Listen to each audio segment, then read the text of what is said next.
If you feel exhausted by life, not tired, but heavy, this chapter explains why. Every painful memory you never processed became a rock, and eventually, no one can carry a 500-pound bag forever. Quick note, this is for reflection and education, not therapy or medical advice.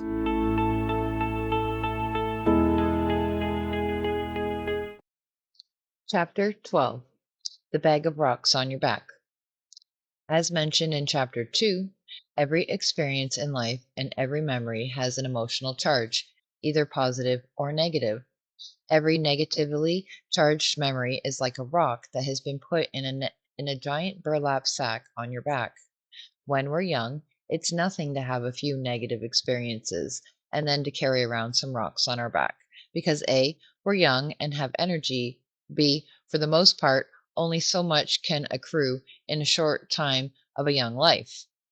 But it does accrue, and this is a problem. The kid who has the crummy childhood is accumulating rocks in that burlap sack very, very quickly. Again, that kid has a ton of life energy, which is accompanied by the very naive belief of, I can take it, I'm fine, and which is sometimes drained by parents who use children for their own emotional needs. See Emotional Incest article on the badasscounseling.com website. Of course, one thing we learn as we age, and with some folks it comes later than sooner, unfortunately, is that we can't take it, at least not without some grand price. And there is always a price for carrying around a gunny sack of negative energies, i.e., memories loaded with a sometimes significant negative charge, internal pain, and negative messages that were pressed into the cement of your soul back when it was still wet and massively impressionable. Slowly wear down your beliefs in yourself, wear down relationships, wear down dreams, and wear down physically health and energy. How can a person possibly maintain an energy when they're metaphorically speaking carrying around 200, 300, or 500 bag of rocks on their back? Negative internal stuff is weight. Fact. I mean, are you actually surprised you're depressed when all of your life energy is spent carrying around 500-pound bag of negatively charged life experiences and memories? Just because you find ways to avoid thinking about these memories and feelings, their emotional charges does not mean that they're not in you, affecting you, pulling you down. Those negatively charged memories drain a person's life energy, no matter how much people try to conjure willpower to avoid them. Be happy, get over it, or any other such nonsense. Drained of so much life energy, you check out of life, check out of relationships, check out of greater responsibilities, or even check out of day to day functioning. Why? You simply don't have energy. The internal stuff affects greatly the external stuff. And what's crazy is that people can't figure out why they can't get motivated to do what they know they want to do. Can't figure out why they sabotage the very relationships they know they want. Can't figure out why they just can't peel themselves up off the couch or can't put down the bong or the bottle. That bag of rocks leads to all other manner of addiction. And what's worse is that people focus on trying to get rid of their addiction as if the addiction itself is the problem. It's not.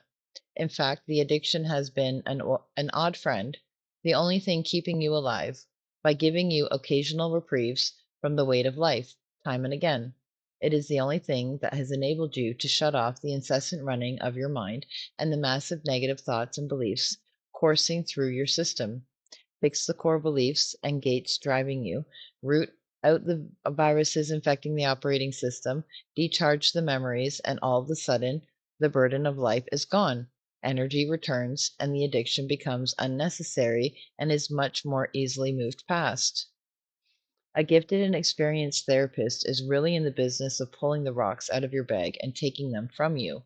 The book you're reading is My Lovely Rock Garden in My Backyard, metaphorically speaking, because all of my clients' rocks of negatively charged memories have no meaning or charge for me. So I can take someone's rocks, unburdening them of a lifetime of pain, lightening their load, enabling them to move forward and turn them into something useful or beautiful. What's quite ironic about this whole concept of carrying around life's negative energies is that this is one of those areas of life where it is no grand blessing to be stronger. See, the stronger person will tough it out for a whole lot longer, years or decades even, rather than finally break down and begin the process of letting go of the negative energies. This is a situation where it's far better to be wise than strong. For why carry around a lifetime of negative energies if you don't have to? It makes no sense, as it's only holding you down from being light and at peace, and only holding you back from being your true self. Except that people fear the pain of bringing it all back up again. They fear feeling it again as the pain leaves the body, fear feeling stupid, fear being overwhelmed by the pain, fear that the pain will never leave once it is given oxygen and the light of day. And so, people engage in all matters of neurotic and destructive behaviors to run from the bag of rocks, at least to the degree anyone can run from a 500-pound bag of rocks that is firmly affixed to their backs, or run with a 500-pound bag of rocks firmly affixed to their back. But it does pass, and there is mechan but it does pass, and there are mechanisms for doing it more quickly, which is why I strongly recommend learning the discipline of using the Sedona method.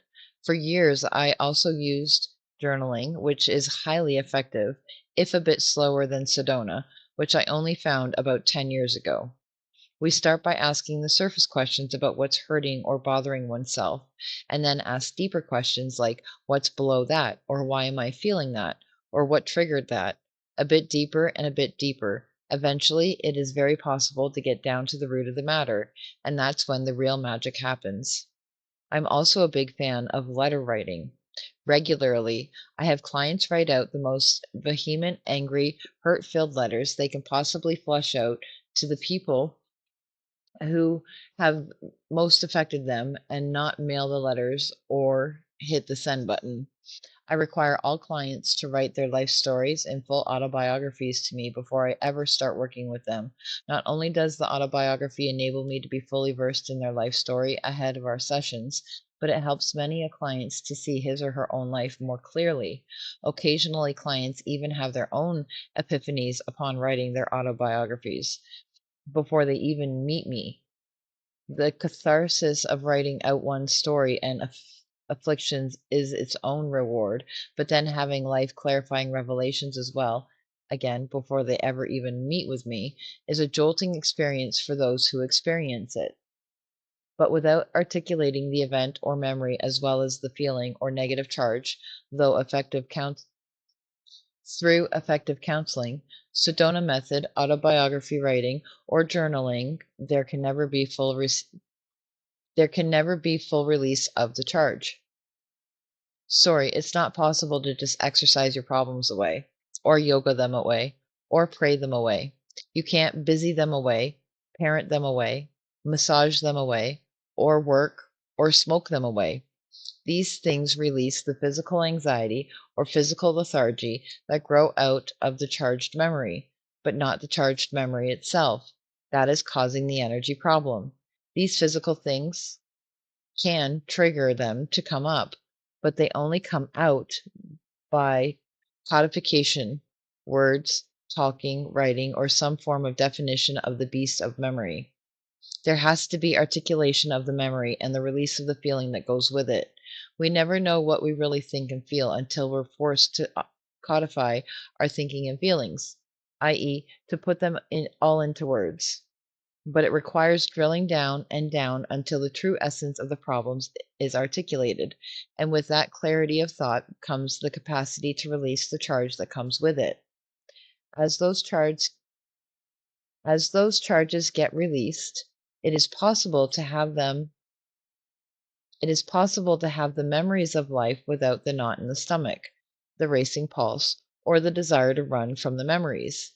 They become simply memories, decharged memories that require no effort to carry or run from, and that no longer have power to anger you, upset you, drag you down, or drain your life energy. However, until you change your internal, the external will be always unfulfilling. You will never be happy or at peace. And that begins with first seeing your internal. You ain't what you've become. You are so much more. Song recommendation. The language is a bit coarse, but the message is so passionate, strong, and beautiful. Fucking Perfect by Pink is such a great message.